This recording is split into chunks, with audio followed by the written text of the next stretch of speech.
you guys again for joining us on Futures Edge. We have one of my favorite analysts. If you haven't heard her name before, you're gonna soon. Her name is Cameron Dawson. And maybe one of the reasons I like her so much is so much of the things she's been saying lately, I really agree with. And, confirmation bias is always a good thing. Cameron, thanks for coming on. Well, thank you so much for having me. I'm usually scared about confirmation bias. me too.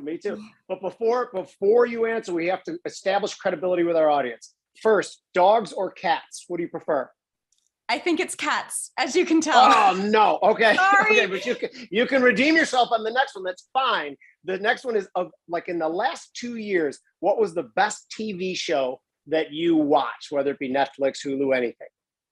Oh, goodness me. I've just been watching this whole wave of all of the venture capital kind of collapses that have been happening. I think that's really interesting. It tells a lot about where the zeitgeist is. So things like We Crashed, the Theranos story. I haven't watched the Uber one yet, but it's interesting. Every time you see this departure from what we used to love, and now it kind of starts to get shamed. TV shows get made about it, like in 0809 with bankers. You saw it pharma in the 90s, smoking in the 90s. It's interesting that now it's targeting venture capital.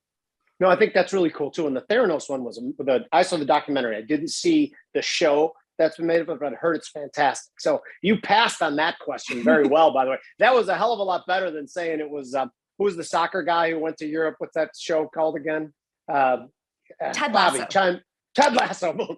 That's when I love Ted Lasso, but your stuff's a little more highbrow than Ted Lasso. So you win that one. Okay, so I've heard a couple of your recent take on markets. I want to start out with talking about tech compared to rates. At the beginning of this year, I believed that when we looked out on the precipice, the new world was going to be stocks adjusting to rates. You can throw anything else in you want, but that was going to be by far the biggest thing. It seems like you agree with that. Can you elaborate? Yes, I definitely agree, because I think that going into this year, the question wasn't necessarily about will tech companies or will growth companies be able to grow earnings. It was the fact that because of the liquidity environment we were in, we saw an extraordinary amount of multiple expansion in these growth and tech names that made them really vulnerable if that liquidity environment were to change. And so as we think about over the last few years, this process all really started in late 2018 when the Fed backed off of its tightening. It's called the Powell pivot. And they said, we're not going to have balance sheet runoff be in autopilot mode. And that caused real interest rates to crest and start to roll over. And that movement lower in real interest rates took them from positive 1% at the end of 2018 all the way to negative 1% during the peak of the pandemic. And actually negative 1.5% that we got down to. And during that time, we saw growth valuations go from 17 times all the way up to 33 times. And yes, they had better earnings growth. Yes, they delivered great returns, better free cash flow, all of these things, but we cannot underestimate just how powerful that multiple expansion was on the back of a very easy Fed. So now as the Fed is moving and pivoting in the complete opposite direction, I think that it's a challenge for growth stocks, which are still trading at 28 times, well above average. There's room for them to move lower, that as we see real interest rates continue to move higher, that should put that downward pressure on growth stocks, kind of regardless of what they do on the earnings front, because we do know that just the liquidity environment has changed. So to put a fine point on that is basically what you're saying for the lowest common denominator out there watching is that when interest rates are zero, you step further out the risk curve. You buy something that has better potential, correct? That's exactly right. And I think that there's two ways to think about that. The first one is that the whole point of quantitative easing was to move people out the risk curve. That was the main point. It was supposed to create the wealth effect by getting people to leave safe assets and move towards riskier assets. And it worked. That's why we saw equities outperform other asset class like bonds and commodities so much over the last decade, because people were moved out the risk curve.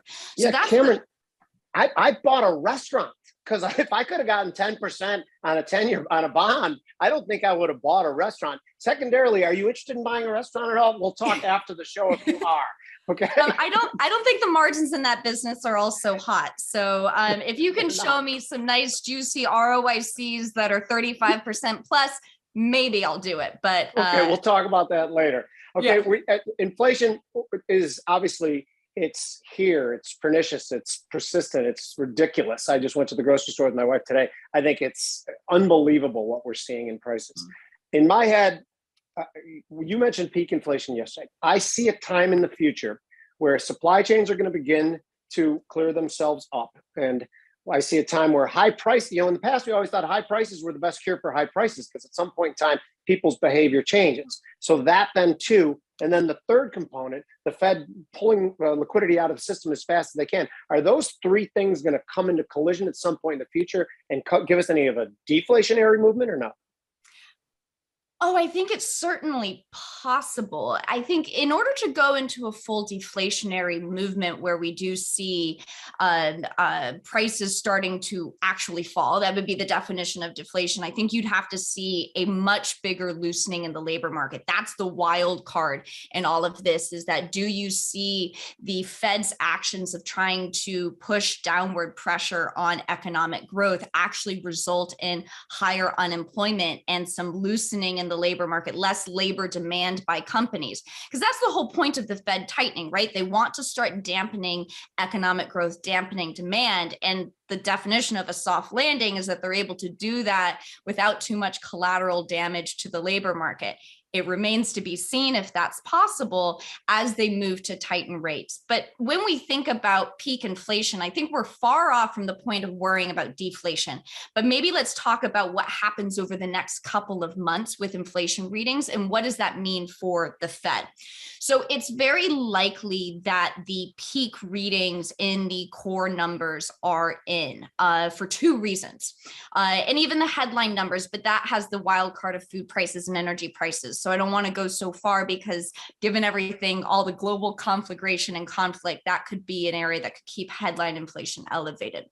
But let's talk about that core number. Two reasons why it could start to roll over. The first one is that April is this month is when we start hitting tough comparisons. We talked a lot about the base effects last year because we had really weak, easy comparisons, and that allowed you to have big upside growth to the inflation numbers. But now in April of 2021, that was the first month that inflation went above 2%. And that was, we started at 4% in April and we kept climbing from there. It's a lot harder to grow off of a 7-8% reading, which we started to get later in the year in 2021, than it is to grow off of a 1% reading like we had in 2020. And so that will likely put downward pressure on the readings. The second reason why we could see it roll over is because of goods inflation. So what we started to see in last month is that the durable goods inflation on a month-over-month basis took a nosedive. And that makes sense because of the fact that we're seeing weaker goods demand. There was so much pull forward from into 2020 and 2021 from goods demand, of people saying, hey, I can't spend on services, so I'll spend on goods. That's starting to roll over. We're seeing some weaker trends, and we saw it in autos in the retail sales report that came out yesterday. So as goods start to roll over, that should start putting some downward pressure on the readings. Now, the challenge is we might be at peak, but it's going to remain elevated. And the reason is because just as goods is rolling over, services is kicking into high gear. So services is about 57% of the CPI. So it has a higher weight than goods. And it's now running at a pace of 5%. And it tends to be stickier. And this is important because when it goes up, it tends to stay up. And so as services start to be sticky, and that's where we get back to this question about the labor force, because that's a really key driver of services inflation.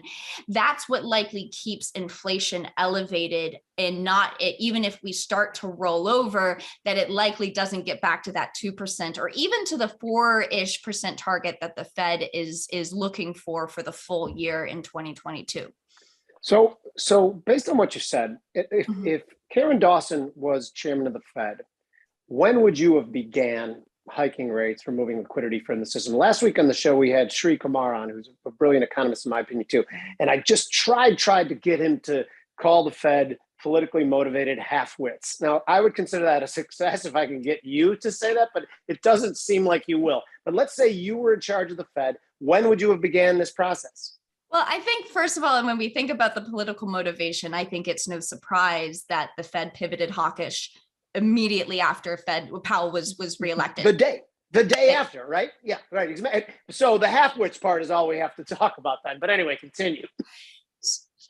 So the Fed certainly made clear mistakes in looking through one-off factors and thinking that they wouldn't be contagious, and ignoring what they were seeing and hearing from the tight labor market. If you go back to the summer of last year, NFIB, the Small Business Association, they were showing that the labor market was extraordinarily tight in the summer of last year. And yet the Fed kept providing crisis level stimulus by buying bonds and keeping interest rates at 0%.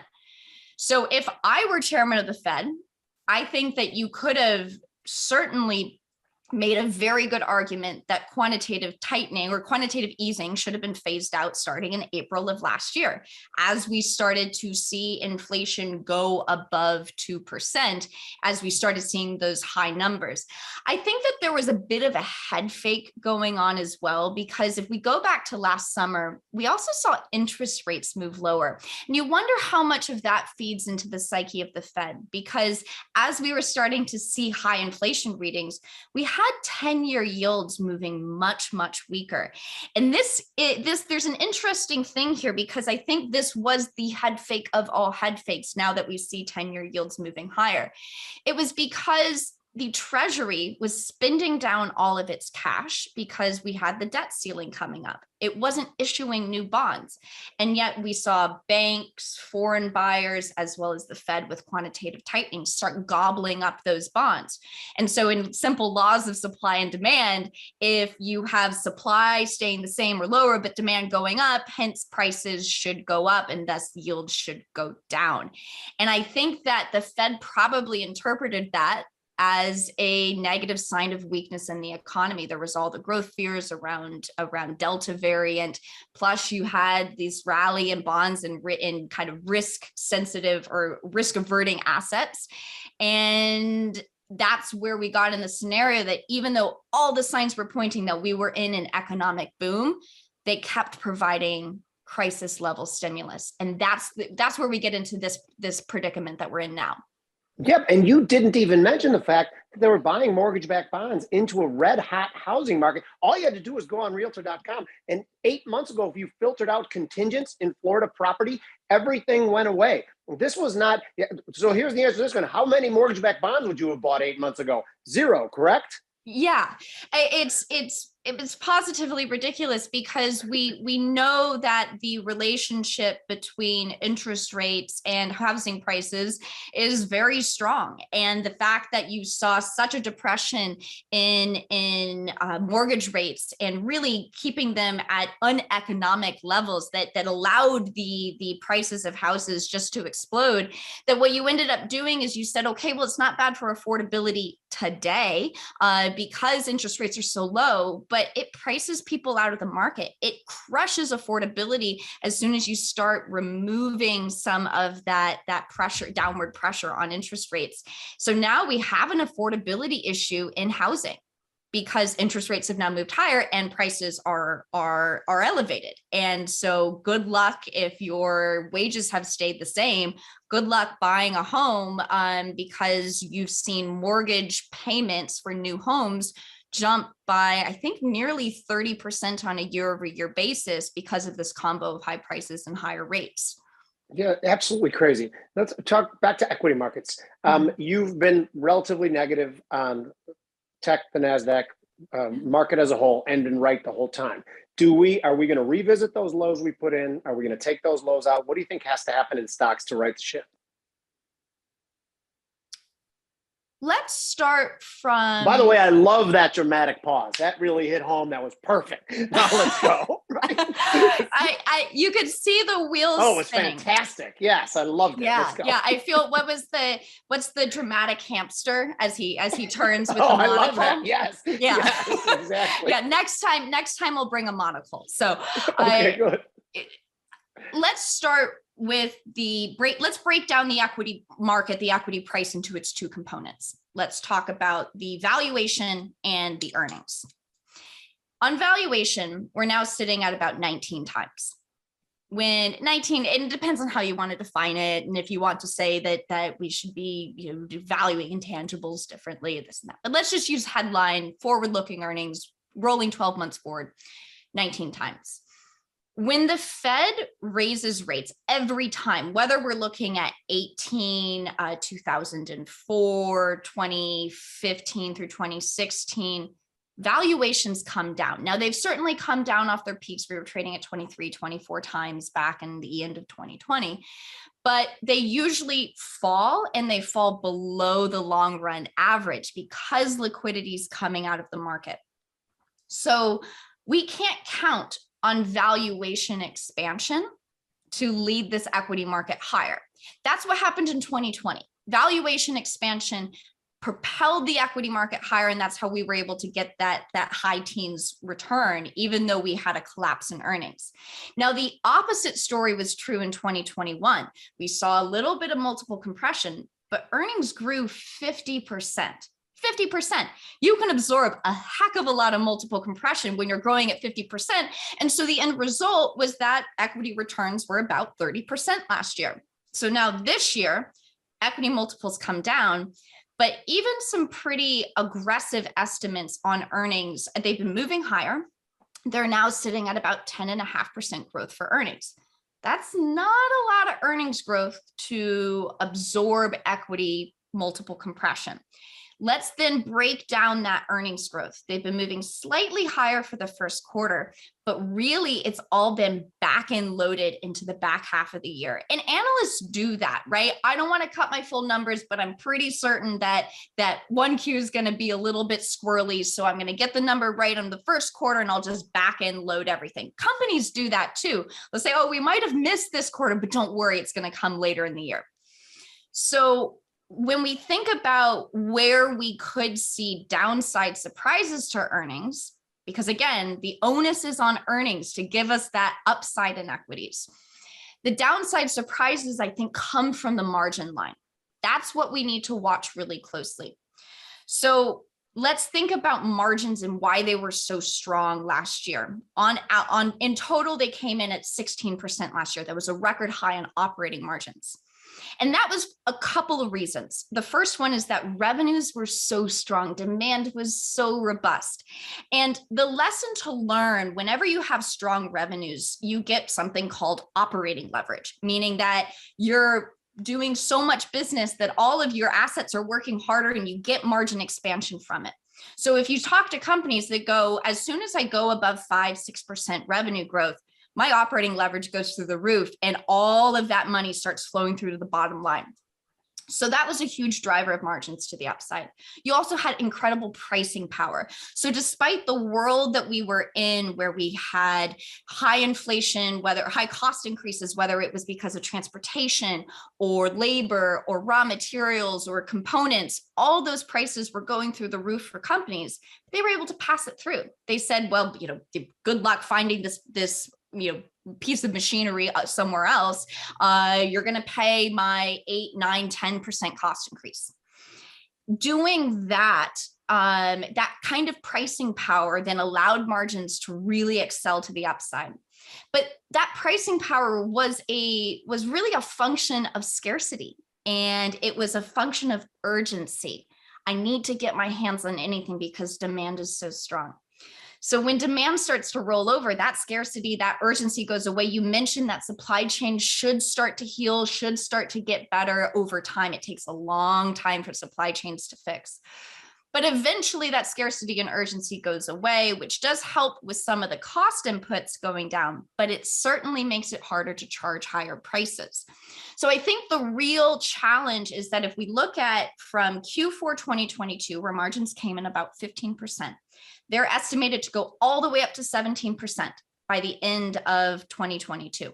Sorry, Q4 21 to Q4 20. I knew what you meant. I think those people knew what you meant too. Yeah, right. Okay. Yeah. So you have this huge jump and it's all back and loaded. And so I really do question if that can be achieved. Now, you don't want to bet against the great might of corporate America. We continue to surprise to the upside, but that's the point that I'm watching as we go into earnings season, because we have to have gangbusters earnings in order to see the market at the end of the year be positive. If we don't, the liquidity environment and the pressure on valuations will result in pretty mediocre returns.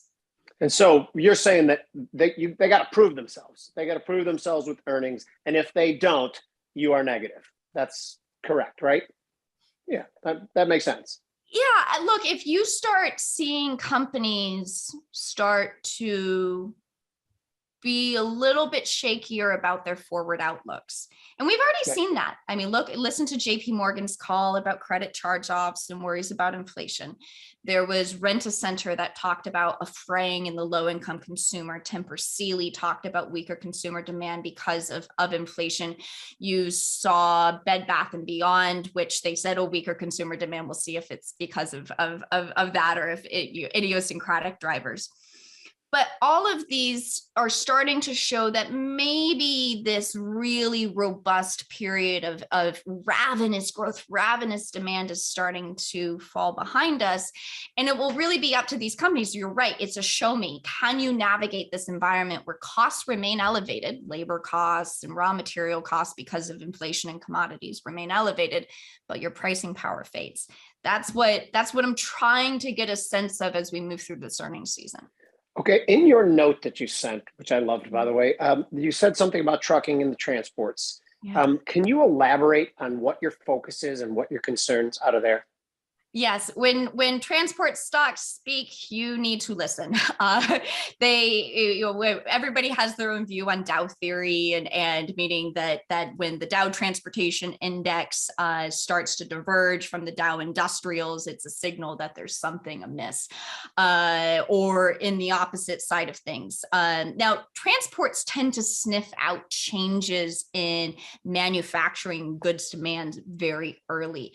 Think of them as the tip of the bullwhip because they get flung around during the inventory cycle. And so when you start to see transport start to weaken, trucking companies, rail companies, we're really focused on road and rail. Air freight has some more idiosyncratic things. You have to throw out airlines from the transport index. So let's just focus on road and rail. When they start talking about, hey, demand is starting to soften, what that means is that companies don't have the same urgency to move goods around. And it also means that there could be too much supply for transportation capacity in the market. So there was a really interesting article that got the whole transportation part of the market all aflutter back a couple of weeks ago. And I still try to follow this sector closely. I used to be an industrials analyst, so it feels like old home. I've been to a trucker conference, by the way, and I will say that I stood out. Let's just put it that way. But it was really cool, and I still want to get in the seat of a semi truck, but one day. But there was an article on freight waves that talked about rejection rates for loads.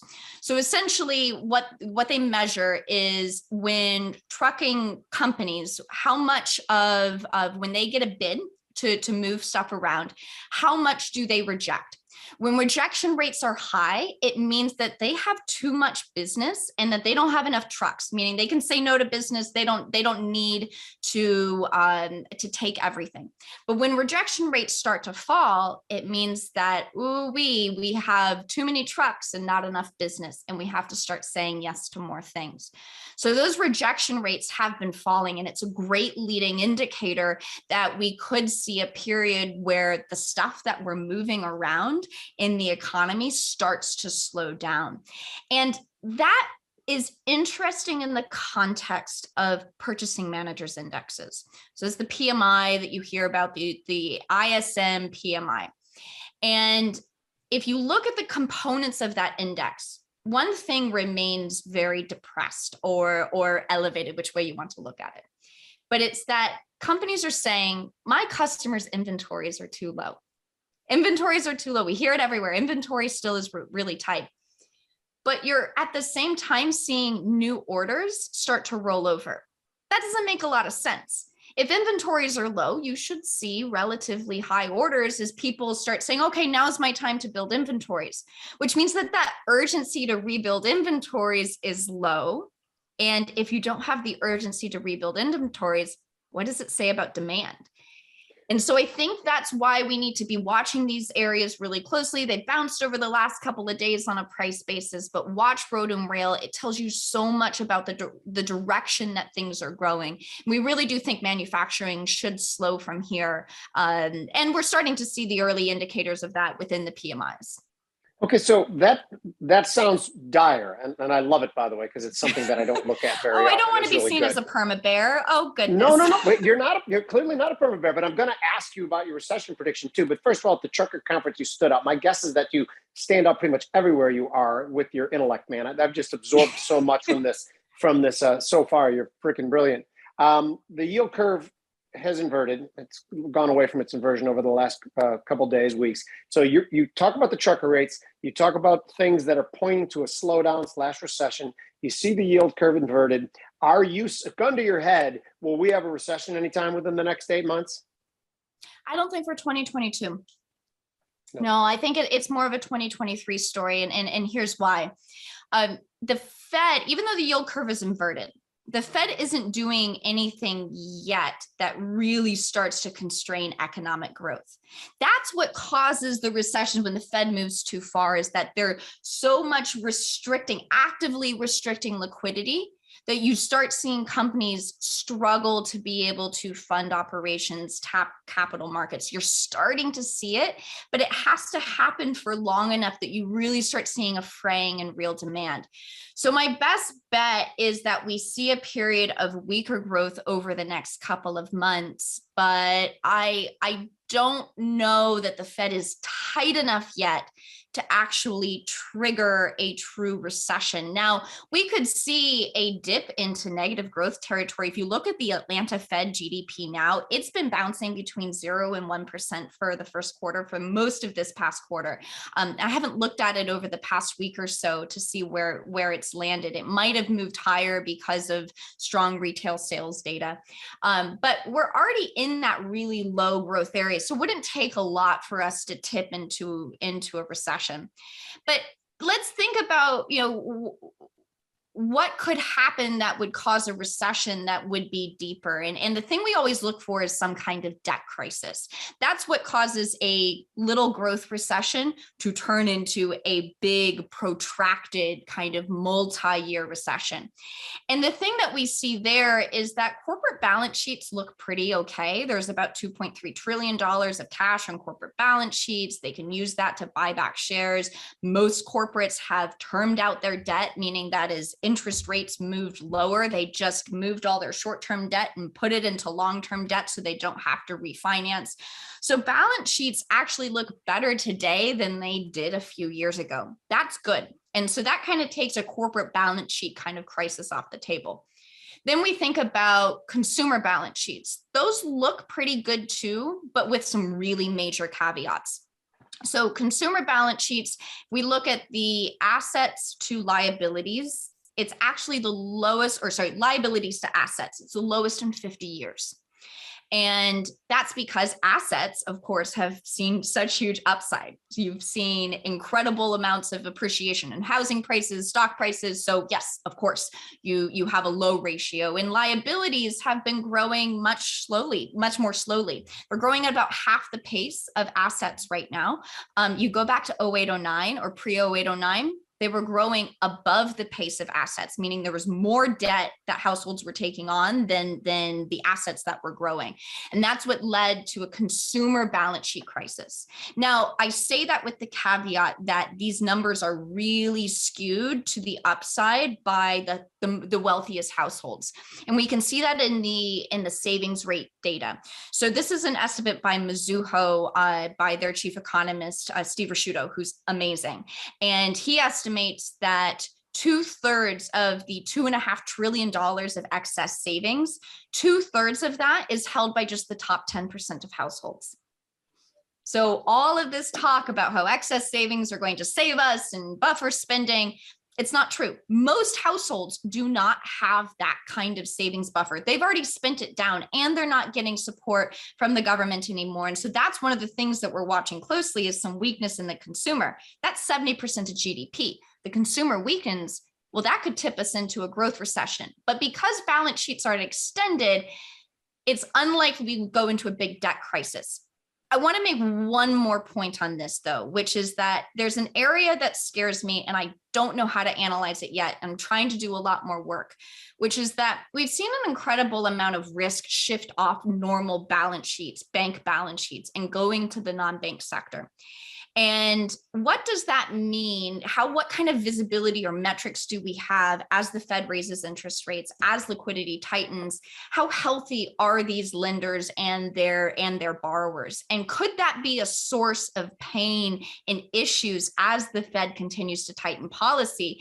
Because I think that when we look at all the prior cycles, something always breaks every time the Fed tightens. 18, we had money market issues. 14 through 16, we had the energy debt crisis that caused the industrial recession, big kind of collapse in energy. A lot of regional banks were caught up in that because they had lent to energy companies. Of course, in 08, 09, you had housing, 2000, 2003, you had corporate balance sheets, savings and loan crisis, and late 80s, early 90s. All of these stories show you that there is a point where weakness starts to show up. It's sort of, I used to have a client who would say, when the Ganges River rises, even the dead bodies float. And so when the tide of liquidity starts to recede, it's the other phrase, I think it's the Warren Buffett one, you see who's swimming without their swim trunks. I think that's one of the things we're going to have to watch closely and really start to think about where that weakness could be. And I don't have the answer to it yet, but enough experience, like enough reading of what's happened each time, that you need to be on the hunt for that pocket of weakness. That gives us an excuse to have you on again soon. Can you give your Twitter handle for people to follow you? Yes, it's just at Cameron Dawson, just my name. This has been amazing. I think that you were so bright, and I really enjoyed this conversation. She's went from being one of my favorite analysts to, I think, my favorite analyst right now. Please follow her on Twitter. Please come back to. This was a great conversation. Enjoy your holiday weekend as well. So thank you very much. Thank you, Jimmy. guys, I have to do something, Cameron, before we let you go. And I never do this. Normally, I just sit in the background and wait for Jimmy to give me my cue to come on and be an asshole.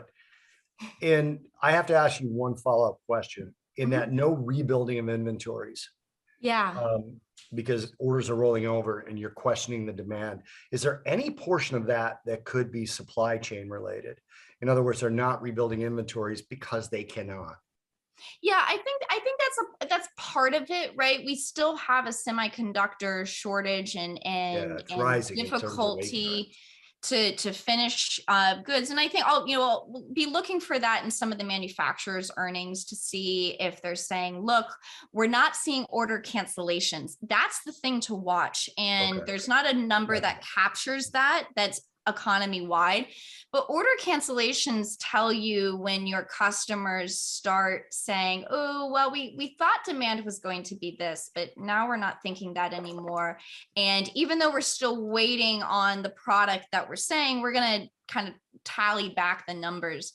And what that starts to reveal is how much over ordering that there was during the time when it was just a grab bag. Give me anything. I'll take anything just to get me on the list because I need my products as soon as I can.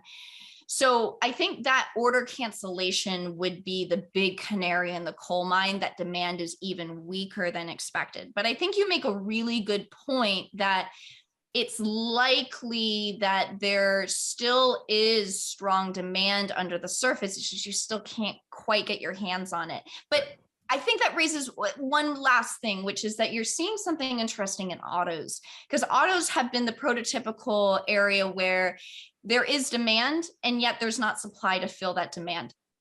But auto sales have been moving much weaker. We saw that was one of the weakest parts of the retail sales number that came out yesterday. And part of that, it's because prices have moved up so much. And so as prices move up so much because of supply shortage, you get demand destruction. And so demand starts to get destroyed. And that's when, yes, okay, you still have supply chain issues, but demand isn't as robust as you thought. So it doesn't have to be this dire end of the world. It's just that if we're postured for incredible growth, it means that we're going to have to rebalance our posture and how much supply we have, which means that things should slow. Does slowing have to turn into a crisis? No. But if you're priced for perfection, slowing's a problem. Gotcha. Thanks for that. Jimmy, carry on. I'm sorry. No, thank you so much. I'd like to talk to you for about 4 hours. It's Friday afternoon when we're taping this, though. It's getting close to happy hour. I'm going to move to the bar. Cameron, what's your drink of choice when you have a drink? I'm a mezcal or tequila girl. Yeah. Really? Look at that. Okay, that's interesting to me because I like tequila a lot, but mezcal's a little too smoky for me. I don't like that yet. Just with a little bit of lime or cucumber juice, I call that one a spa day. If you can do a mezcal with a little bit of cucumber and lime and a splash of soda, it's like you're at the spa. Okay, I'm in. All right, thank you so much. Hopefully talk to you soon, okay? Thank you, guys. See you, Cameron. We're back with Futures Edge. We have Bob Iacchino now to break down some of the things that Cameron said, which she said a lot of stuff. And if you guys don't pick up the podcast here, go back and listen to it from the front because she's unbelievable. Cameron Dawson. Follow her on Twitter. Follow her wherever she goes, in my opinion. Bobby, what were your thoughts, particularly on the equity part of it? Well, so I've been on the same page as her, which is kind of why we noticed her in the first place, right? Because she was one of the few analysts out there that wasn't necessarily calling an end to the bear market as quickly as, a lot of analysts want to do that. And she mentioned how analysts sometimes will tweak things a little bit, but reading her stuff and listening to this interview in the background while you were having it and talking to her, she has a way better thesis for why we may still be weak in equities than I do. I'm blown away by the amount of detail, and I'm really happy to get the confirmation of my views by her work. That really makes me feel better about the way I'm viewing things. No doubt about it, man. And I'm looking, I feel the same way as her. I'm still a bear, and I didn't make as much money this last week because I gave a bearish trade last week on the podcast that made money, but I did some stupid things. But I'm still looking at it in a technical way, and I noticed that the Nasdaq made a higher high and a lower low on Friday, closed on the beat low. To me, if we see weakness on Monday, I think it's another technical indication that we're going lower, and I think we're going to revisit those lows we put in weeks ago. So here's my trade. We're looking at, again, the markets are closed today. It's Friday, so I don't have this on. I'm looking to put it on Sunday night, but anything can change between now and Sunday in my head. So I'm not guaranteeing that I have this trade on at all. I'm looking to sell the June micro Nasdaq at 13,860, which is just below the low. So it's got to make a new daily low and would be a new weekly low, I believe, on Monday as well. And a stop in. We talked about this trade style here before because intuitively it doesn't make sense to people. I want the market to start to go lower, hits my spot where I get short, which is 13,860, and target 13,460 on the downside and stop myself out at 14,160. I finished everything with 60 to make it a little more easier and more visual. That trade would make $800 if it got to your target, lose $600. And again, this is a little longer term trade. This might not play itself out in a day or two. Although the way markets have been moving, it may play out in a day or two. You like that trade? Yeah, I'm actually a huge fan of that trade. Part of the reason is the stop in, number one. Number two, as we've talked about, we both have thought for a little while now that we're probably going to revisit those lows. And I like stop ins to the downside more than to the upside. From this perspective, the NASDAQ is the one that's likely to lead because we both believe rates are still going higher. You're going to talk about that with your 10-year trade, but we both still think rates are going higher. And if you match it over the last few days, the higher rates have hit the NASDAQ pretty brutally. So I like this trade a lot. Yeah, and they're supposed to. So many of these Wall Street analysts still value the growth stocks, the tech names, on that discounted cash flow models that are so heavily reliant on that interest rate component of it. And whether or not it's true or not true with the actual valuation, the market does what the market does. And if it anticipates that the Nasdaq's supposed to go down and rates going higher, then it does. Do you want to go to rates now, or do you want to talk about oil first? Rates kind of blend right into this. Yeah, to rates now, because we both had the same view on rates. So I have a feeling I'm going to like this trade too. So, well, last week on Friday, I thought that if rates went through 2.75, this is, I'm looking at the April micro CME 10-year, but the actual 10-year yield itself is priced in yield terms. If it traded that, which was upside, we stopped in trade and looking for, a higher level. And I'm still that way. That trade is still in play. It didn't get to the stop level and it didn't get to the take profit. But now that we are in spitting distance away from 3%, I think the market likes big round numbers, and I think it's heading to 3% in the 10-year. So the trade is this, and then we'll talk about the fundamental reasons. Remember, when we talk, Bobby and I are mostly, I speak for me, but I think I speak for Bobby too, probably mostly technical traders.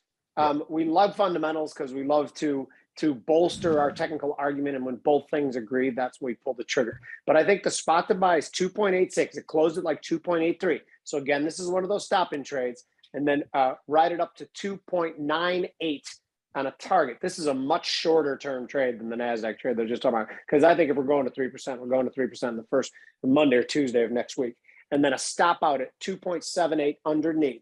That trade would make $120 and lose 80. That's the April micro CME 10-year contract. Bobby, do you like the big round number part of it, that we're going for 3% because of that?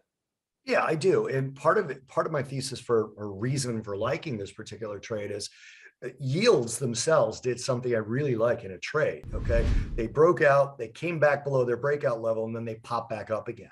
That to me is always a sign that the strength is there to buy the dip in that particular asset. So I really like this trade. We've done a few of these now, and we've never kind of been 100% on completely liking each other's trades. I like both your trades.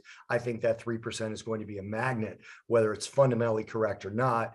I'm with Shri on this. I mean, if you watched last week's podcast, Shri was pretty convinced that there was no other way to go with rates but up. He was right again, as we saw this week. I think he's going to continue to be right. I like this trade.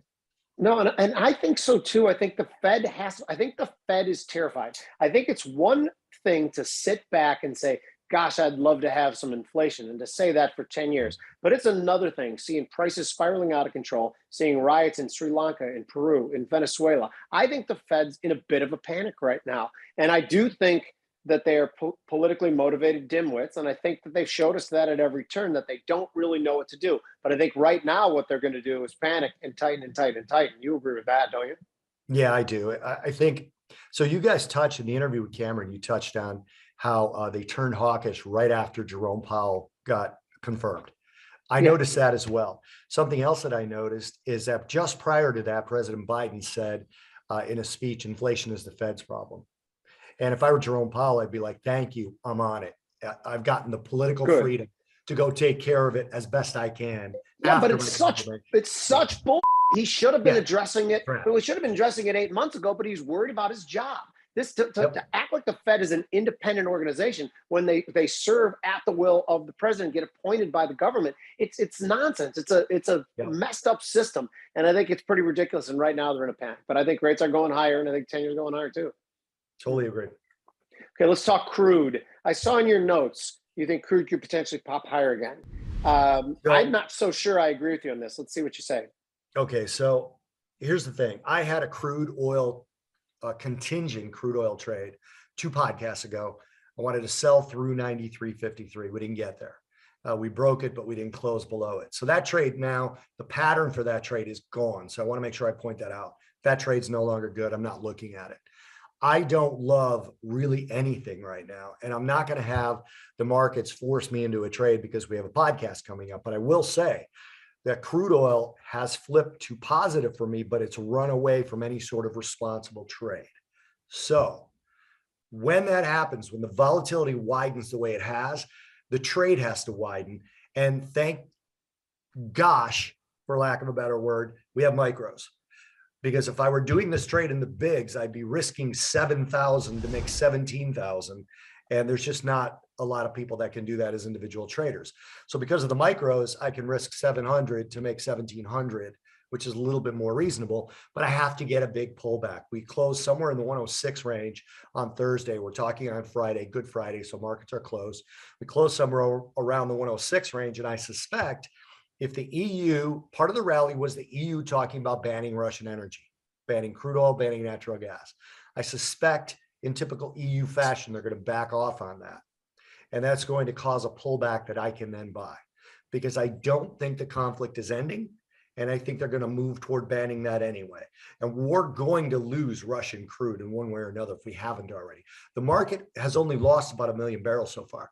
It can lose about 6 million in the current context, the way that some analysts I respect read it. That we're going to lose between 3 and 6 million.